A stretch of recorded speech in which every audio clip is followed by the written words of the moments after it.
6th. Their deaths are a sad reminder of that shameful day in our country's history and of the physical and mental scars it left the officers who risked their lives to protect our capital and our democracy. We heard firsthand last week from some of those who served on that day, and their testimony reaffirmed the incredible bravery they showed in the worst possible circumstances. Their passing also reminds us of the remarkable courage of the men and women in law enforcement who serve with honor and leave home each day, not knowing what risks they may face, but are determined to protect their communities. We're indebted to their services, and our thoughts to go out to the friends, family, and loved ones of the two officers. And we want to remind those who are struggling that help is available 24/7. Please reach out to the Suicide Prevention Lifeline at 1-800-273-8255. I also wanted to mark that today is 2 years since the mass shooting in El Paso that killed 23 people in a terrible act of domestic terrorism that targeted a city defined by its diversity and rich Hispanic heritage. This morning, the President published an op-ed in the El Paso Times sharing his and the First Lady's condolences with the families who lost loved ones and the broader El Paso community. And he wrote about how today is a somber reminder of the unfinished work to heal the soul of this nation and end the epidemic of gun violence that is taking lives and shattering communities. The President and Vice President are currently meeting, as you all know, with 12 Latino leaders in the state dining room at the top. You heard the President speak at the top of the meeting, of course. During the meeting, the President will speak about the work we must do to counter domestic terrorism and the spread of hate-fueled violence in every form and end the scourge of gun violence in America. They will also talk about the President's Build Back Better agenda and how it will benefit Latinos throughout the country, our economic recovery, voting rights, and immigration. Also wanted to note that today we are marking Black Women's Equal Pay Day, which marks how far into the year Black women working full-time need to work to earn what their white, non-Hispanic male counterparts earned in the previous year. It takes a Black woman nearly 20 months to earn what a white man made in 1 year for the same work. Black women manage a disproportionate share of caregiving responsibilities, which have dramatically increased due to the COVID-19 pandemic, meaning that they may have to work part-time or leave the labor force entirely. They also comprise a disproportionate share of low-wage workers in industries such as caregiving that lack adequate compensation and benefits. The Biden-Harris administration has taken several steps to increase opportunity for Black women and girls, their families, and their communities to thrive in the workplace and to be economically secure.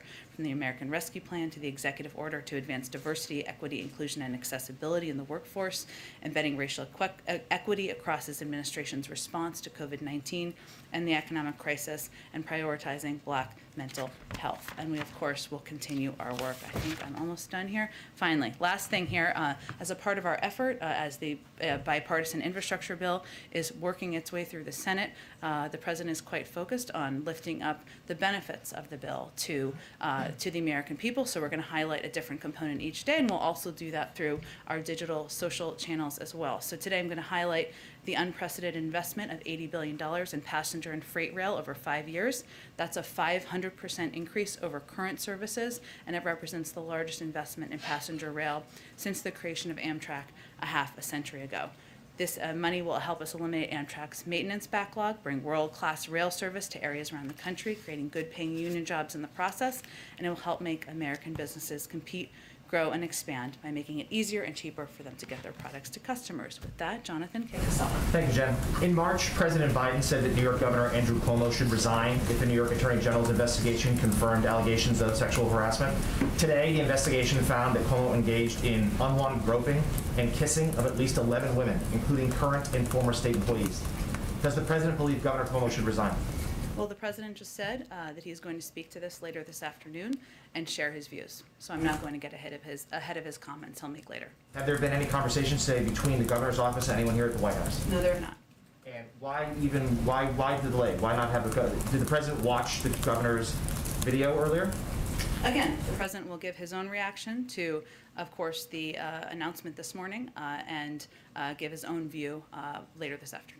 Okay. Then one more on something else then. There was a shooting today earlier that caused the lockdown of the Pentagon, and in that same burst of violence, it appears that a law enforcement officer was stabbed to death.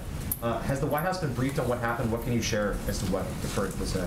We are, of course, in close touch with Pentagon officials. My colleague, John Kirby, will be briefing at the Pentagon and sharing more details on their end. We don't have additional details to share publicly as the next of kin is still being notified. Go ahead. Thanks, Jen. Does the White House have a message for the women who came forward with these accusations against the governor? the White House's message, the president's message, the vice president's message, my message is all women who have lived through sexual this type of experience, whether it is harassment or abuse or in the worst case assault, deserve to have their voices heard, deserve to be treated with respect and with dignity. I don't know that anyone could have watched this morning and not found the allegations to be abhorrent. I know I certainly did. And again, the president will speak to this later this afternoon. And staying in New York, but on COVID, if you will. New York announced today that indoor diners, people who go to gyms, entertainment venues, are going to have to show some sort of proof of vaccination. Is that a move that this White House supports? And does this amount to a vaccine passport? Well, we know and recognize, Cecilia, that different communities and states are going to take steps to protect the people living in their states and also incentivize, whether it's through carrots or sticks, more people getting vaccinated. That is what is going to save lives, and that is what is going to bring an end to the pandemic. This is certainly an example of that. We are not issuing federal passports, vaccine passports from the federal government, but we do know that private sector entities and other localities will make their own decisions. What we see as our objective is to continue to make the vaccine as accessible and available and close the disparities that we see among racial groups in New York, including in New York, to ensure that this is not a barrier for entry to different groups based on socioeconomic or other factors. And just one really quick one on COVID. San Francisco is now offering supplemental Pfizer or Moderna shots to folks who have the J&J vaccine. Is that something that this administration endorses, and might we see that coming from the CDC? That's not based on current public health guidance provided by the CDC. That has not changed. We, again, know different localities will be making decisions, but that's not reflective of current public health guidance. Go ahead. Thanks, Jen. Sticking with the same topic, Governor DeSantis in Florida is taking a very different approach than New York is. Florida just hit another record today of COVID cases, and yet he's pushing back on local municipalities that are trying to impose new mask mandates and other means of keeping people protected. Does the White House have any reaction to Governor DeSantis, and particularly to his point that this is just seasonal in Florida because people are hot, so they're staying indoors and transmitting the vaccine? Well, the data just doesn't back that up. I would say first, Florida is not the only state. 7 states have both a statewide ban on mask mandates and a prohibition on school districts from requiring masks in schools. And some states have even banned businesses and universities from requiring workers and students to be vaccinated. In fact, the most extreme of these measures is in Texas, where you can be fined. A professor or teacher can be fined if they ask a student if they are vaccinated, or if they ask unvaccinated students to wear masks. And I think the fundamental question we have is, what are we doing here? And the president, you'll hear the president talk a little bit about this later this afternoon. His message is going to be, we're all in this fight together, whether it's Democratic or Republican governor. And I will note, most Republican governors are doing exactly the right thing and doing and advocating for and taking steps to advocate for more people to get vaccinated. But if you aren't going to help, if you aren't going to abide by public health guidance, then get out of the way and let people do the right thing to lead in their communities, whether they are teachers, university leaders, private sector leaders, or others who are trying to save lives. And beyond sending messages like the president will do later today, what is the administration doing to actually communicate or work directly with some of these state officials? Sure. Well, I would first say that we are continuing to send surge teams out, and we are in touch with a range of states and leaders in those states about how we can provide assistance that's going to help them directly. So let me give you an example, or a couple of examples, I should say, of some of the states that have been hardest hit. We've actively been engaged with the governor's office in Florida to describe and offer federal support in areas like testing,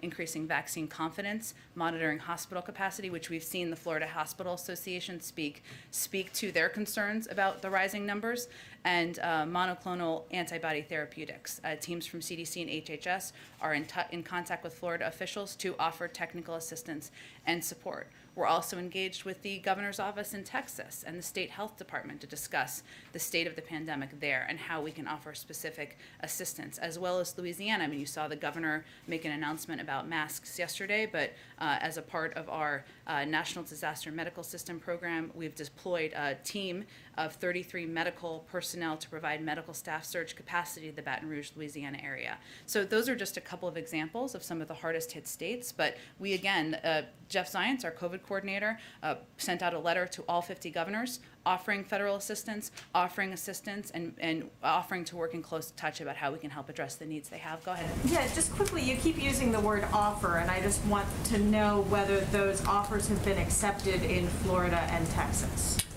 Right now, it's a discussion, and we are talking about what their needs are and how we could help meet their needs.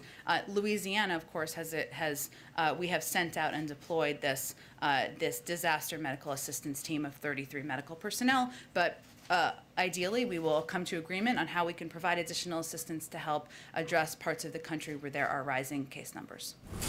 Go ahead. The president has ruled out additional shutdowns related to COVID-19, and I'm just curious because that was an intervention that was used successfully to help places like New York City when they had hospital capacity issues. Now we see hospitalization rates at their highest level since February. Why would the White House, why would the president rule that out? And is that consistent with your commitment to be led by science rather than politics? Well, I would say it's not just the president. When he continues to be guided by science, Dr. Fauci and Dr. Collins also made similar comments this weekend. And the larger point they were making is we're in a very different place now than we were last January. The Delta variant is the most transmissible. We are seeing rising case numbers in about a handful of states, about half a dozen states across the country. I will note, since we were just talking about Florida, and this statistic really struck me, so let me share it with all of you if I can find it here. 1 second, sorry. That approximately 50,000 of the 50% of the 50,000 hospitalizations in the country came from just 4 states, with Florida being nearly a quarter of those. So that's relevant because what we're seeing is rises in a set number of states. That's one of the reasons why this surge capacity could certainly help in specific states and communities where they need help. What we have ruled out is a across-the-board federal vaccine mandate. We are now at a point where more than 165 million people are fully vaccinated. 70% of adults have gotten at least one shot. That is a different place than we were 6 months ago. So I think that is a reflection of the science and medical experts conveying we've made enough progress. That's not a step they believe we would need from a public health perspective. And there was an announcement yesterday about the continuation of Title 42 with regard to migrants and the public health situation at the border. Is there data showing that migrants are showing up with more COVID positive rates, and is that what's kind of led to that policy? Because we still have other people who are coming into the country by other means, and we haven't seen fit to prevent them from entering. So why this treatment specifically? Well, I would certainly point you to the CDC. They, of course, make the decisions and recommendations about maintaining Title 42 and keeping it in place. It's rooted in preventing the introduction of contagious diseases into the interior of the United States. We certainly do, as we talked about yesterday, have specific protocols as it relates to unaccompanied children and also as it relates to, even adults who come to our border, but they have not made a decision to lift Title 42 because they feel there's an ongoing threat. Just one more issue. We've heard a lot of kind of anecdotal reports about U.S. businesses that are struggling in terms of their trade relations in China, their ability to do business in China. And I just wanted to see if you had a status update on the review that the administration has been doing since your earliest days. On tariffs? On tariffs, on trade policy towards China. I do not have an update for you. I don't believe there is one. It's ongoing, but I will check and see, Trevor, if there's anything to report to you. Go ahead, Kelly. Typically, you need the governor of a state to welcome in federal resources. Are there other ways where the White House or the administration could surge to Florida using military bases or federal property or something else that would not require an invitation from the governor? Is that part of the discussion?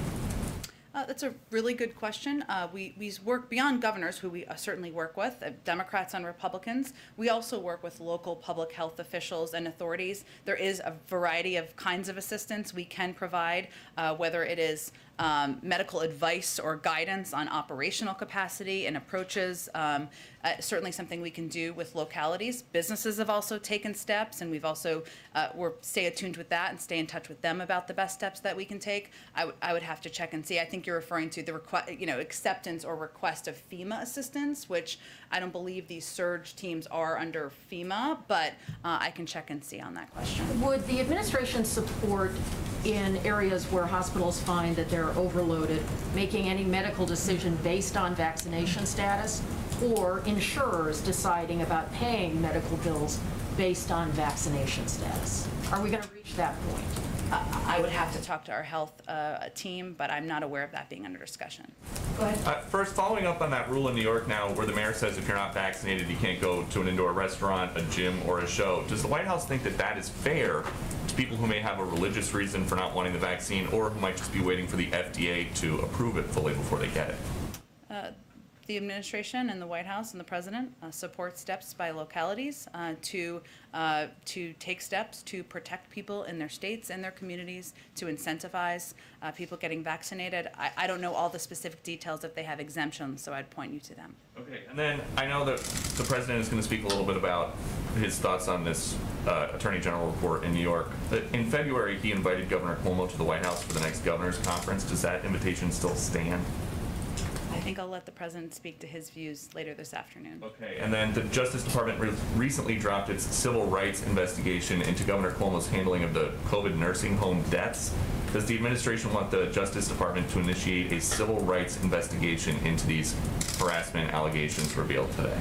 We do something new here that feels foreign from the last 4 years and allow the Justice Department to act independently on investigations. Okay, and then the New York Attorney General says about the Cuomo accusers, I believe them. Does the president believe them? Again, the president's going to speak to this later this afternoon, so I will point to his comments, and I'm sure you will all be tuning in. He also said he'd take some questions. Go ahead. Thanks, Jen. The Senate Majority Leader Chuck Schumer said today that the Senate should expect to stay in session until the infrastructure bill is done. Is it still your expectation that the president will travel to Rehoboth at the end of the week, even if the Senate is still in session? The president's travel has not changed, but as you have seen the president do over the last several weeks and months, he is ready to be called into action, whether it's a phone call or bringing people to the White House or to meet in the Oval Office, and that remains the case as we work to get this infrastructure bill across the finish line. I want to ask you a question about yesterday's news about the eviction moratorium. Gene Sperling said yesterday several times that the president would do everything in his power to help people who face eviction. One power the president has in the Constitution is to convene a House of Congress if it's not in session. Is that something the president would consider, bringing the House back? It's out for 7 weeks while this issue is lingering, and the White House has already asked Congress to act. Why not do what Harry Truman did in 1948, bring the Congress back and say, you can't go on vacation until this issue is resolved? Well, I think the key here is you need the votes in order to support a piece of legislation passing. I am not a vote counter, but I would point you to the Speaker's office to see if that exists. But I will say what the President was referring to is his ask over the weekend of the CDC to look into any legal authority, any option they have, perhaps a narrower approach, perhaps a short-term extension. This was never meant to be permanent, as we know. That's what you need legislation for, and to see what is possible. They are continuing to do that. I will certainly leave it to them to make any announcements about what they have found. I will note that one of the steps that he has really pressed his policy team on, that Gene spoke to yesterday, are the states getting this money out into their communities, because there is enough money out there for states across the country to extend the eviction moratorium from a state level, even without federal action. We've seen Texas provide over $300 million in rental and utility assistance in June alone, and has distributed most of the assistance. That's a positive step forward. Virginia has distributed the second most assistance and has implemented efforts to address incomplete applications with outreach phone calls. Illinois did not report making any assistance payments between January and May, but delivered over $95 million in utility and rental assistance in June alone. So I use this as an example because there's a great deal, tens of billions of dollars, that can still be spent by states. It is too slow. We made some progress in June, but we are really pressing states to get this money out and to extend the eviction moratorium from a state level. Go ahead. I have a couple on eviction. To start with, you mentioned the NPD officers tragically passed away. The Senate just cleared a bill giving congressional gold medals to everybody who responded on January 6th.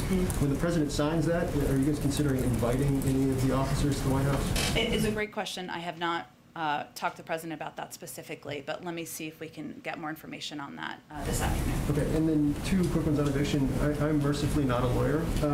Me neither. There may be some in here. I don't know. Very disappointing to my parents. But in terms of the legal analysis, based on where, I understand what you guys are saying on what Kavanaugh put in his opinion, but that does not change the fact that as it currently stands, the president can extend if he wants to.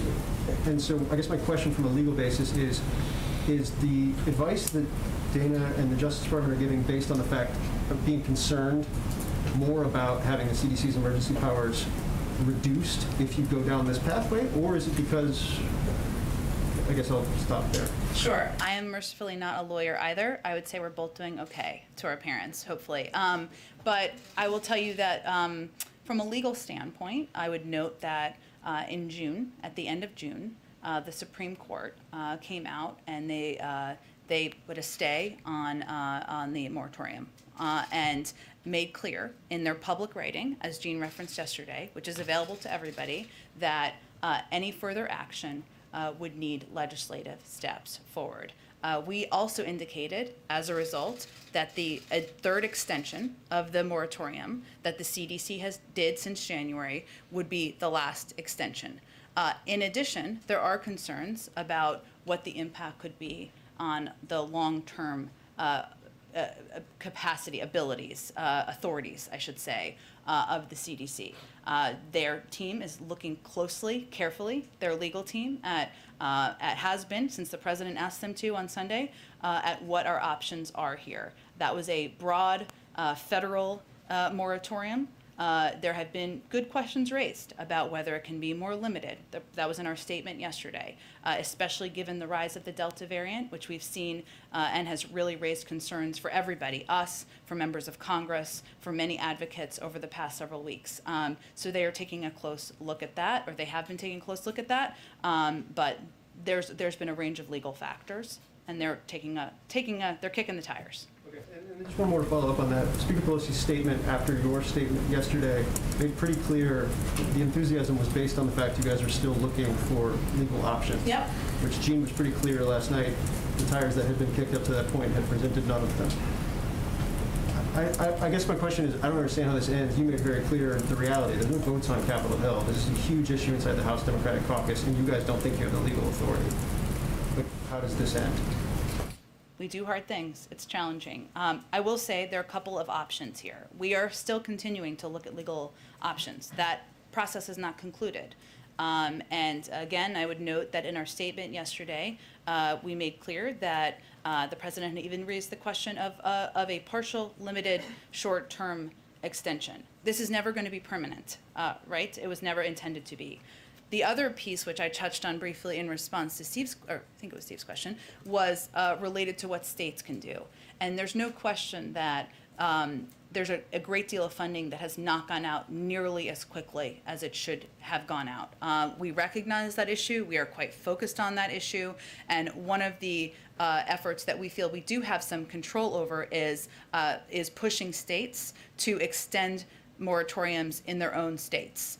They have the funding to do it. The funding comes from the American Rescue Plan. They need to get it out the door. That should help keep many people in their homes. So we are continuing to work on several tracks on this front. The president wants to keep people in their homes. He does not want people to be out on the street, and he's going to do everything in his power, even with the challenges you outlined, to get that done.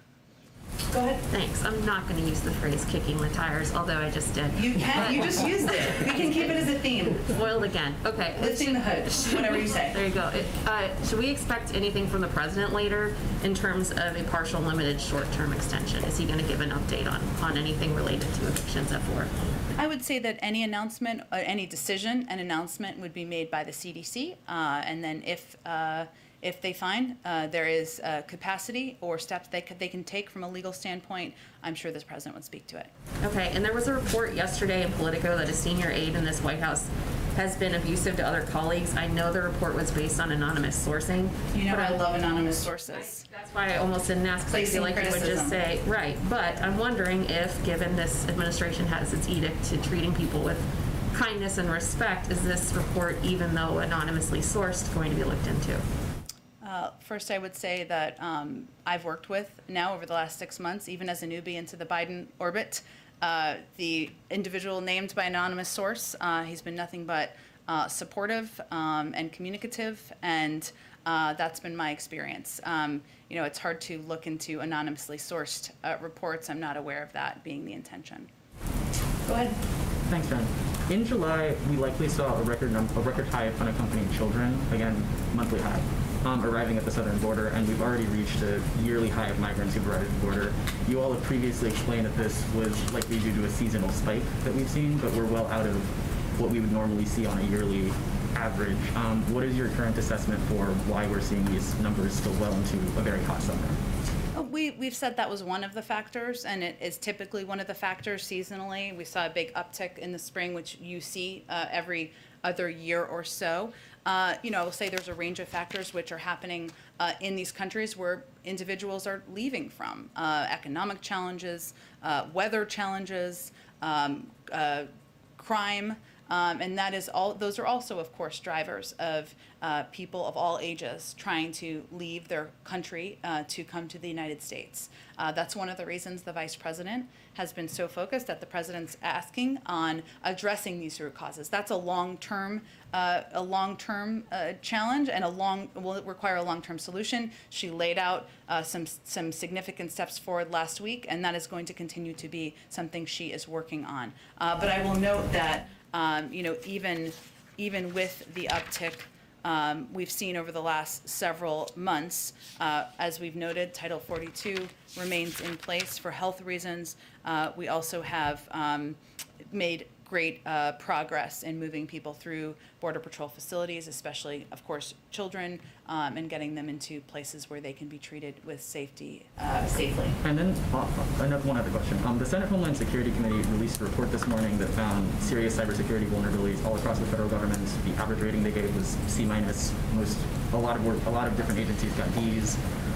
Does the White House agree with that assessment? And then as Senator Portman stressed, are you all willing to take some of the considerations or recommendations that they put in the report into account? For instance, creating a coordinating body, or just requiring more stringent cybersecurity regulations around? I have not taken a look at the report, and I'm not aware if our team has or not, but I'm happy to see if they have a reaction to it. Why don't I go to the back just so I can jump around? Go ahead. Thank you, Jen. I wanted to follow up on the question of lockdowns from a second ago, because yesterday you said that we are not going back to the shutdowns of March 2020. You also said that, quote, we're not going to take options off the table. Given how incredibly effective the vaccine is, why not take lockdowns off the table? I think I also said that that's not under consideration. That hasn't changed. Thank you for clarifying. Okay, go ahead. Yes, thanks, Jen. The administration today announced its allocation plan for the first 25 million COVID-19 vaccine doses to be shared globally. Mm-hmm. I've asked this before in a different form, but what is the guidance the administration has for the as many as 9 million American citizens overseas that are still waiting for vaccine? I know you've asked this before, and it is incumbent upon us to get you a good answer. Obviously, our embassies are fully in touch with American citizens who are living overseas, but it's probably best suited for the State Department to answer that question, given they oversee all of our diplomatic efforts. Go ahead. Oh, go ahead. You said that your tie looks good, though. Thank you. You said that the administration supports New York City or locality steps to do what they need to keep their residents safe. Given the success that foreign countries have had in mandating vaccines, obviously New York is taking this step. Has there been any more discussion inside the White House about actively encouraging cities and states to take steps like New York did today? We work very closely with governors and localities about what steps they're considering and what steps are appropriate to help protect people in their localities and save more lives. But I don't have any additional considerations to preview for you. So the president's not going to weigh in one way or the other whether he supports mandating vaccines in the way that other countries. We support steps by private sector entities. We support steps by localities to save lives, protect their communities, incentivize more people getting vaccinated. And then just one more on the eviction moratoriums. Does the president have any plans to speak with Representative Bush or any of the other lawmakers that are outside the Capitol? I know that the representative spoke with the vice president yesterday as she was in the Capitol, but does the president have any plans to speak with her? I don't have any plans to preview for you. As you noted, the vice president was leaving the Capitol yesterday, and she spoke briefly with Representative Bush. We are in regular touch with a range of members of the Progressive Caucus on a number of issues, including, of course, this important issue. We were late last week into the weekend and yesterday, White House officials were in touch with Speaker Pelosi, various members, including Representatives Cori Bush, as I noted, Representative Jayapal, Gomez, Presley, and the CPC Executive Director. And Representative Bush certainly shared her firsthand account of being evicted and explained what this meant to her, which is something that stuck with the people she spoke with. So we will remain in close touch. That will continue. I don't have a call to preview for you at this point in time. Go ahead. Thank you, Jen. The White House has stressed that it's following the health and the science when it comes to COVID-19, and that has been the basis for the ongoing international travel restrictions. But what is the health or scientific basis for the travel restrictions on vaccinated individuals from Europe or Canada or other nations when people who are unvaccinated from other countries are allowed to come into the United States? I would certainly point you to our health and medical teams who make these decisions and evaluate what we need to do from a public health perspective to keep the American people safe at a time where the Delta variant is rising and one where we are very cognizant about keeping the American people safe. And a quick follow-up on that. When it comes to countries that have more vaccinated individuals than the United States does at this point as a percentage of population, what is the basis for those restrictions? Again, I would point you to our public health officials who are leading this effort and determining when we can raise or end those restrictions. I certainly understand there's a desire to do that by many people in the United States, many people around the world. We understand that. I just don't have an update on it and when that will happen. Go ahead. Thanks, Jen. It was just a little over a month ago that the president traveled down to Surfside. He actually sat side by side with Governor DeSantis. They both praised one another for their respective handling of the disaster situation there. I'm wondering if there has been any further direct communication between the president and the governor, and might the president consider speaking with the governor specifically about what we're seeing in terms of the rise in the hospitalizations and this developing situation with COVID down there? Well, if we thought it would make a difference, I'm sure he would. But I would say that the president feels you can praise leaders for taking some steps, as he did in that scenario with that tragedy at Surfside, where many people's lives were lost, many families were suffering, while at the same time expressing concern about their handling of a pandemic, which is what we're doing in this regard. But I don't have any expectation or prediction of a call between them. Shied away from calling out, for instance, social media companies for their roles in the spread of disinformation, for instance. Does he feel that Governor DeSantis bears responsibility for a situation with regard to hospitalizations that is an outlier compared to the rest of the country? Well, I think you'll hear him talk this afternoon about where he's seeing the biggest challenges in the country. But I think any call we make, we do through the prism of what we think is going to result in action and result in a positive outcome. And they're calling out social media companies, and the fact that they can take additional steps is one thing, but we certainly are still open to working with governors of all political stripes to help address the pandemic. And our objective and our hope would be to work in partnership and not get into a food fight. Go ahead. Thank you, Jen. Oh, want to go go ahead. and then I'll go. Okay, yeah, that's fine, go ahead. All right. There's been a second incident involving oil tankers opposite the Gulf of Oman today. Fingers pointed to Iran. Do you believe that Iran is threatening international shipping line? And today, Iran the new president has taken office. Do you think that the White House can work with the hardliners, especially that we still don't know if you guys are going to go to the seventh round of talks in Vienna? Sure. Well, first, we're monitoring this developing situation, and we are in close touch with London and other partners who around the world who are also monitoring. The first reports are deeply concerning. We are fully engaged and will be as the situation is developing.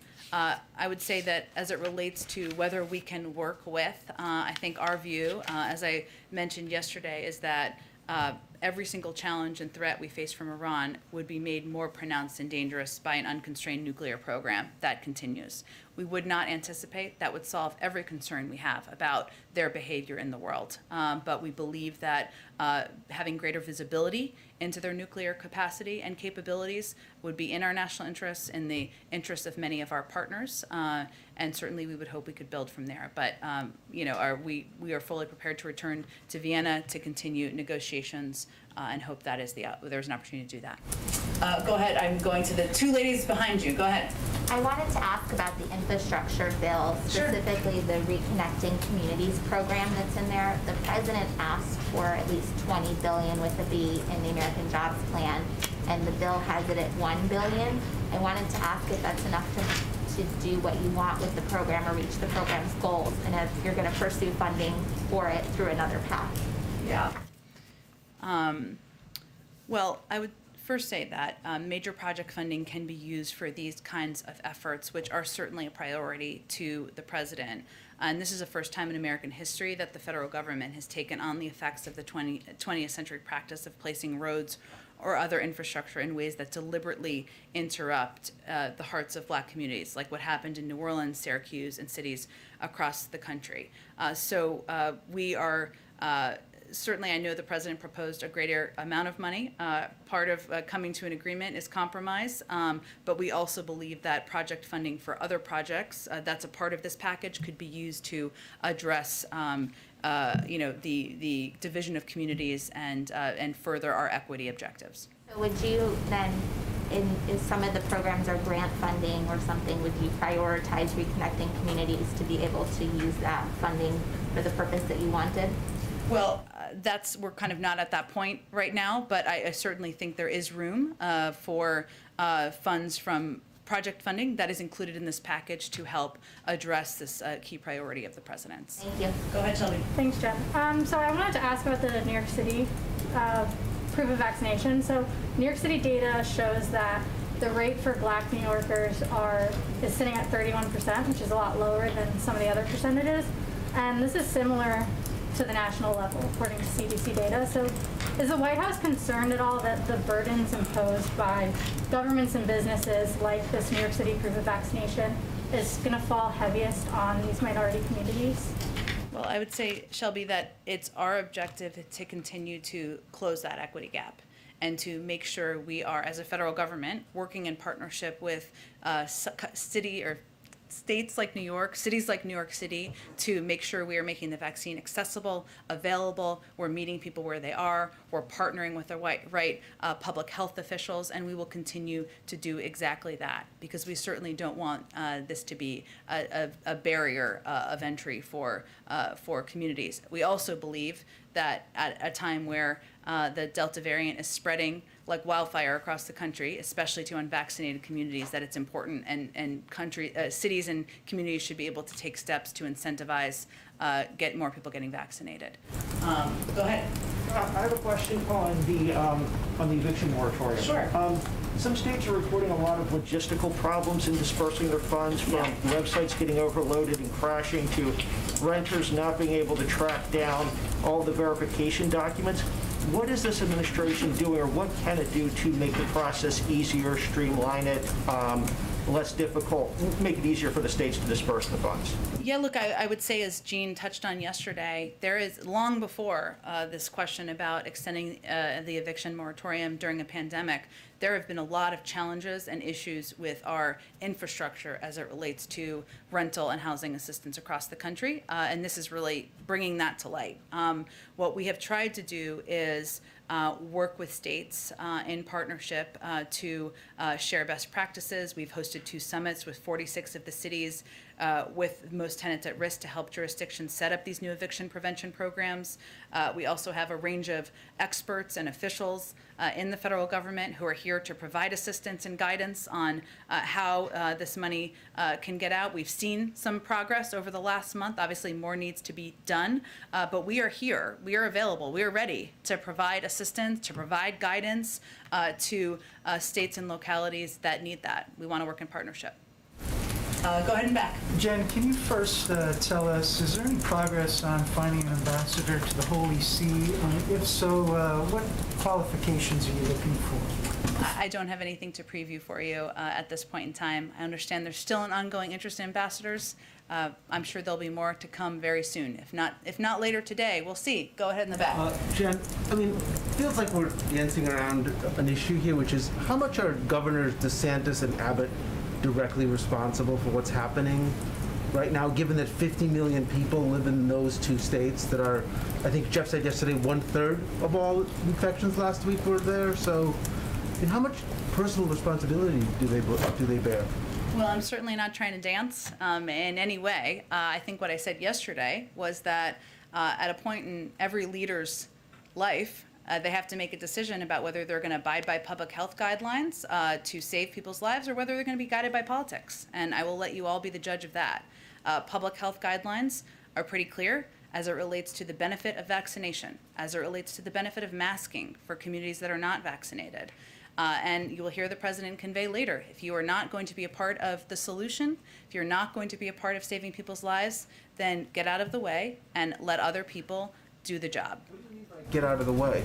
That means don't make it harder for people to put requirements on masks or asking for vaccination status into law. Let's see. Go ahead, Eugene, and we'll go next. But I don't know cars. I don't have a vehicle for you. Okay, that's okay. You don't need one. Has the president or anyone from the White House been in contact with Republican senators and leadership over there to talk about the eviction moratorium? We've been talking about the House a lot. Obviously, you know, they are the ones that are sleeping outside of the Capitol, but it would take 10 votes from Republicans also to get an eviction moratorium. Are you guys in contact with leadership? We are in contact with Republicans and Democrats about a range of issues, and we certainly welcome anyone in the Republican caucus who wants to work together on an eviction moratorium.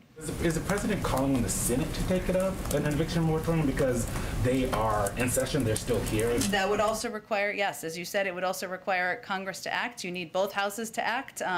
Again, I think this is a matter of whether there is support in caucuses to do that. That is a challenge. Even the most passionate advocates who are out there, and we certainly stand by them and support their same objective of extending the eviction moratorium, cannot do it on their own. We certainly would like to see legislation. The president would love to sign that into law that, as you said, would require both houses of Congress. Question, sorry. You mentioned Texas. That's the state that is being touted as not just number one, but also they have the best system. The way that it's been happening is just going straight to landlords and people who own homes and are renting it out. Is that what other states should be doing? Should they be copying Texas and how they disperse these funds? Different approaches are going to work for different states, but I do think if Texas can do it, if Virginia can do it, then other states can do it as well. And one of our objectives is connecting leaders, connecting to share best practices to figure out how they can get this assistance out to renters. And there's no question, it is challenging. There isn't a great national infrastructure in place. That's something that we should have a conversation about too, and Jean talked about that yesterday. But right now, we wanted to lift up and highlight states where they are getting the money out effectively because they can be models for other states around the country. Go ahead. Real quick, a couple of different topics. The first, the president's efforts to preventing evictions in states that are tremendously affected. You mentioned that there were incentives to some of the landlords who cooperated with the efforts, but I didn't see what those incentives are, and are there repercussions if we later find that money goes unused and is diverted to something else? That's my question on evictions. Well, certainly if money was not used for its intended purpose, that would be a concern. And certainly we take waste, fraud, and abuse quite seriously. I think the president had called for a number of steps, or we called for, I should say, a number of steps that could be taken, even as we're pressing and kicking the tires, looking for all of our legal options, even as we're doing that. And I mentioned the states because there is a lot of money that can go out in states and can effectively go out. And a number of states, not all blue states, have done that very effectively. So I referenced, and you touched on one of them, but let me make sure I cover, let's see. So there are states and communities, there are also, he's also asked federal agencies to use their power to prevent evictions and tell landlords. So so there are any properties that are government-backed properties. So if you get a government-backed loan for your mortgage, we've asked our agencies to prevent eviction. So he is, again, using every step in his capacity to keep people in their homes. Voting rights, Senator Klobuchar says that they're nearing a voting rights deal. Is there anything that you can tell us in the deal, how this slimmed down deal is looking? And also the president has also talked about there are Republicans that he's been talking to. Can you name any of the Republicans that possibly could That wouldn't be constructive to our end goal. I understand your interest. I will say that, we're certainly grateful for Senator Klobuchar's work, the ongoing work by a range of leaders to figure out if there's a path forward here. We'll let them speak to the details when they're ready to, and once they do, I'm sure we'll have more to say. The New York Times reported a couple of weeks ago that the administration's legal team advisors may be leaning towards returning the 4,000 on home confinement back to prison. Is there anything that we have coming from the administration on this? And does the administration really believe that it's easier to return those 4,000 people to federal prison than reviewing clemency petitions for them? Well, I would say, one, that's a DOJ action, so I'd point you to them in terms of what their steps are. And certainly, any decision about clemency would be made in coordination, but I have nothing to preview on that front. I'm told you have an out soon, just one or two more. Sure, of course. Nikki, go ahead. Do you know if the president has spoken with Governor Cuomo today? No, he has not. And then just a quick scheduling thing. Yeah. Do you know if he will go to Mike Enzie's funeral on Friday? I don't have anything to preview for you. I understand the interest. He did consider him a friend, but I don't think a decision has been made quite yet. Thank you. Raquel, go ahead. Thank you so much, Jen. More than 1 million doses of vaccine expired and have gone to waste since December. What is the White House doing to avoid this waste? And could the U.S. be donating more vaccines to other countries and faster? And will President Biden soon announce more vaccines sharing to the world?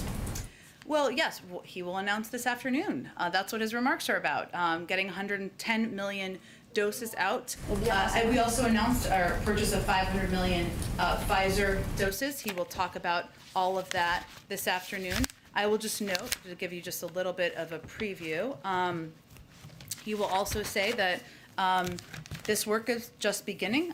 While we are, the United States remains, with the announcement today, we will have donated to more to the world than all of the countries in the UN, including Russia and China combined. And this is just the beginning. We are going to continue to be a provider of vaccines and assistance to the global community in our fight against COVID. So he will certainly talk about that today. And so yes, there will certainly be more to come. Let me note though for you on the question you asked, Raquel, about waste. The COVID vaccine wastage rate nationally is at approximately 2.6%, which is very low. Certainly we don't want any doses to be wasted, and what we do is we work with governors so that they can request, or state authorities, I should say, exactly the amount of vaccine doses that they want to reduce and prevent that waste. It's important that we get as many people, of course, vaccinated. Sometimes that can mean opening a multi-dose vial and not using every dose. But we do everything we can to reduce waste, and certainly we will continue to do that. All right, thanks everyone. Thanks, Jen.